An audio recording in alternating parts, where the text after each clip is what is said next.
The smell comes first. It rises from their bodies in a slow, sour wave, old sweat, damp wool, fear soaked so deeply into fabric it no longer fades. Anna stands with her hands clenched inside torn gloves, nails biting into her palms. Her hair is stiff with dirt, braided weeks ago and never touched again. When the wind shifts, she turns her face away, ashamed of herself, of all of them. They have not washed in months. Around her, German women stand silently, coats hanging loose over bodies thinned by hunger. No one speaks. Words feel dangerous. Every sound feels like a mistake. Boots crunch somewhere nearby. Foreign boots. American boots. Anna closes her eyes and remembers what they were told. Brutality, humiliation, worse. Her stomach tightens. Her skin crawls. She braces herself because whatever comes next cannot be gentle. Enemies are never gentle. At least that is what she has been taught to believe.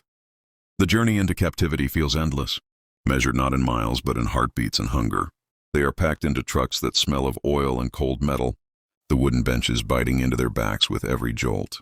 Anna keeps her eyes fixed on the floor, afraid that if she looks up, she will see something she is not ready to understand. Propaganda whispers in her head louder than the engine. Americans are monsters. She repeats it like a prayer. It helps her swallow the fear. Around her, women clutch small things. Buttons, scraps of cloth, a broken comb, objects that once belonged to a normal life. One woman mutters her mother's name under her breath.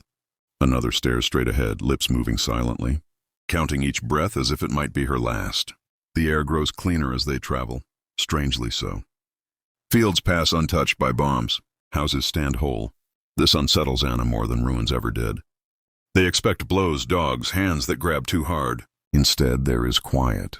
The truck stops, the engine dies, and for a moment the silence is so complete it rings in Anna's ears.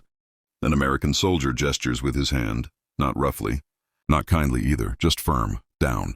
Her legs shake as she steps onto solid ground. The camp is clean, too clean. Barracks stand straight, paint unchipped, windows unbroken. This alone feels like a lie. Then it happens. A box is opened. Inside are bars of soap, thick, white, wrapped in paper. The smell drifts toward them, soft and floral. Anna's breath catches. Her fingers tremble as one is placed into her palm. Soap. She stares at it, unable to move. Tears come without warning, hot and humiliating. Around her, other women begin to cry. Not loudly, but as if something inside them has quietly collapsed. This was not supposed to happen. The days begin to undo them in small, unbearable ways. Food arrives first. Not scraps. Not gray soup stretched thin by desperation. Real bread, soft inside, crust unbroken. Meat that smells rich and unfamiliar. Anna eats slowly, waiting for the trick. For someone to shout that it was a mistake. No one does. Her hands shake as she chews, tears falling into her tin plate. Then there are the baths. Warm water fills the room with steam. The women stand frozen, ashamed of their bodies, of the dirt that slides from their skin in dark ribbons. Soap foams between their fingers. The scent of flowers grows stronger. Anna watches the grime disappear down them, drain and feels something else slipping away with it. Months of numbness, weeks of fear. American guards avert their eyes. Doors are closed. Privacy is given. That kindness hurts more than cruelty ever did. At night, Anna writes in her diary, if they are monsters. Why do they let us feel human again? Kindness becomes its own battlefield. Anna lies awake at night, staring at the ceiling, listening to the quiet breathing of the other women. Her body is clean now. That alone feels like a betrayal. Letters arrive days later, thin envelopes smelling faintly of smoke and ruin. Home is starving. Home is rubble. Her sister trades her coat for potatoes. Her city no longer exists. And here, there is coffee. The contrast presses on Anna's chest until breathing hurts.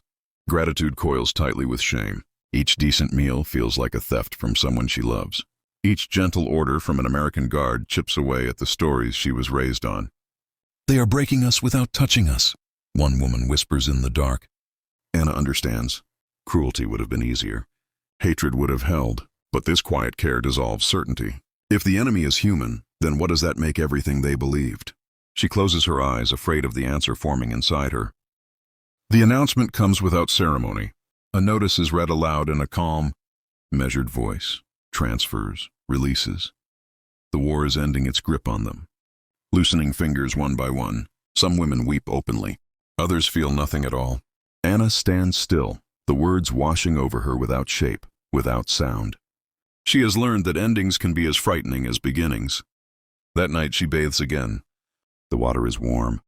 Steam fogs the small mirror. She studies her reflection.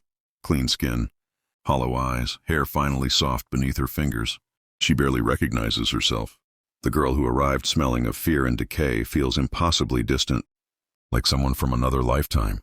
In her diary, she writes slowly, carefully, "I thought suffering would define the enemy. Instead, kindness did."